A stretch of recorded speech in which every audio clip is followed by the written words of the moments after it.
He met about 3 weeks ago in Washington. What's changed since then?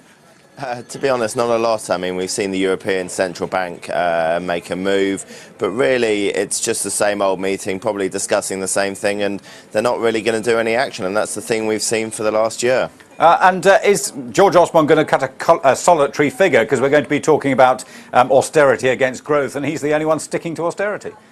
Yeah, he is. Osborne's in a very difficult situation. He's made a real political stance about austerity and says it is the way forward. I do think he might find a bit of backing from the Germans, who are actually benefiting massively from the Eurozone crisis and are in no real hurry to get the Eurozone recovering very quickly. But what about the role of the central banks? The politicians seem to want more from the central bankers. Do they have much more ammunition left? Well, not really. They've cut interest rates as much as they can go. I think the US, the Fed have been incredibly proactive, and I think the ECB must take a leaf out of their book. They actually really need to do something other than a token interest rate cut, and I think there could be calls for more QE from the Bank of England. Slightly away from that, the yen's gone through 100 against the dollar today. I mean, I suppose that was inevitable given what the Bank of Japan has been doing. But how do you trade that?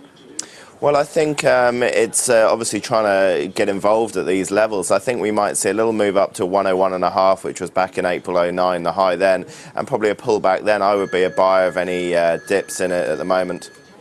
Finally then, a more domestic story. The Cooperative Bank, the CEO has resigned this morning after a Moody's downgrade, and they're looking very seriously at the capital requirements. How much of a shock does this mean for the market? And also, does this mean the end of, or what we thought was the end of the troubles for the UK banks?